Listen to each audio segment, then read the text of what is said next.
Flamingo Books. Shining English Reader. Series 6. Chapter 19. Voyage of Discovery. It was roused at dawn by the crowing of the cocks. I awoke my family and we decided to explore the other side of the river and seek traces of our ship companions. Since such an excursion could not be undertaken by all the members of the family, my wife courageously agreed to stay behind with our 3 youngest boys, while I proceeded with Fritz on a journey of discovery. We prepared for our departure.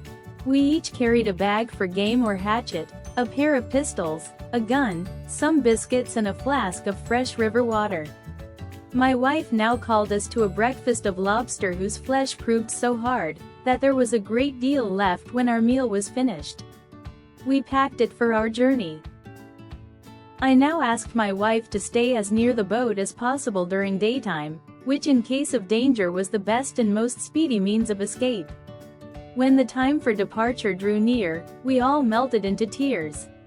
I seized the instant to draw Fritz away and set out on our journey. The banks of the river were everywhere steep and difficult.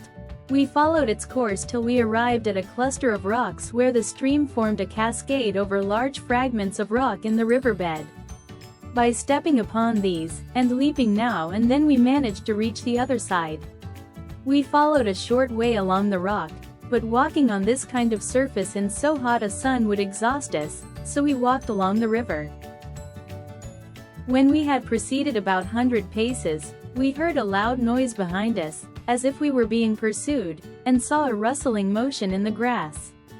Fearing a serpent, a tiger or some other wild animal, we were pleasantly surprised on seeing not an enemy, but our faithful dog, Turk, rushing out.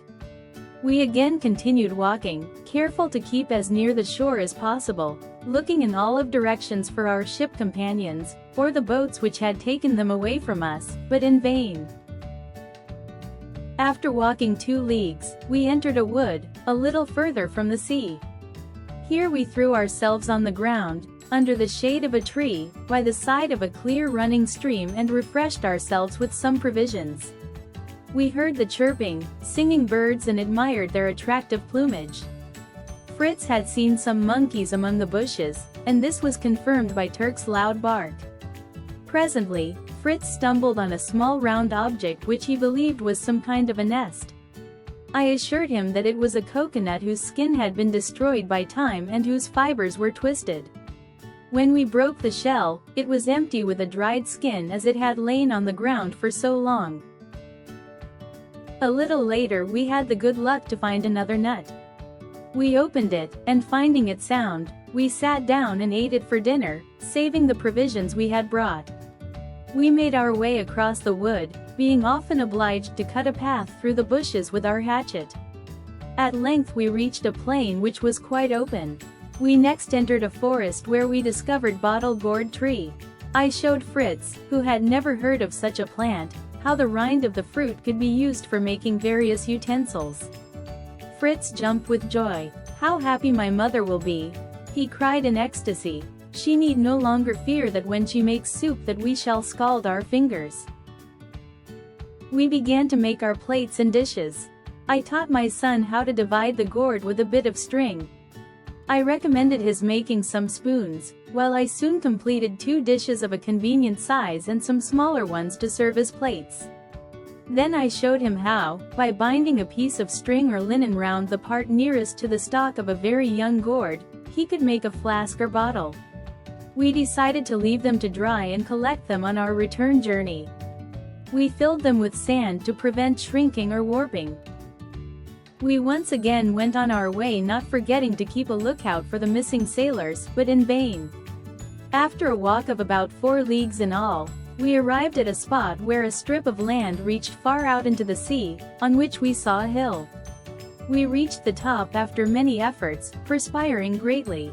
From here we beheld a scene of wild and solitary beauty, a vast extent of land and water. The blue tint of the sea, the waves in which the rays of the sun were reflected, the woods of variegated hues and colors, formed a picture of great magnificence. We realized the goodness of the divine being in affording special protection to us, in conducting us to a home where there was no present cause for fear of danger, where we had not experienced the want of food, and where there was safety for us all. We descended the hill and made our way to a wood of palms. We advanced cautiously lest we be bitten by a snake. I cut a reed stalk for my defense against any enemy. Suddenly I saw a glutinous sap oozing out of the reed. I tasted it and found it sweet and pleasant. Realizing we were passing through a sugarcane plantation, I determined not to tell Fritz about it, but let him discover it himself. I called out and asked him to cut a reed for his defense. That he did and used it as a stick, striking lustily on all sides to clear a passage. This caused the sap to run onto his hands.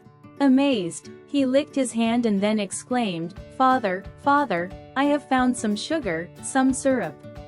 I have a sugar cane in my hand." We were soon together, jointly partaking of the pleasure we had in store for his dear mother and brothers. Fritz cut a dozen of the largest canes, tied them with their leaves, and putting them under his arms, dragged them. We regained the wood of palms and stretched our limbs in the shade. A large number of monkeys, terrified by the sight of us and Turk, swung to the topmost part of the trees, fixing their eyes upon us and uttering horrible screams. I began to throw some stones at them, enraging them till they furiously tore off the coconuts, one by one, and threw them upon us. With difficulty we avoided the blows, but in a short time a great many coconuts lay around us. We opened the shells with a hatchet, but first enjoyed drinking the milk through the 3 small holes made by inserting the point of a knife. Then we scraped off the solid cream adhering to it and ate it with relish. Our meal being finished, we tied all the coconuts and I threw them across my shoulder. Fritz picked up his bundle of sugar cane and we divided the rest of the things between us before continuing our journey homeward.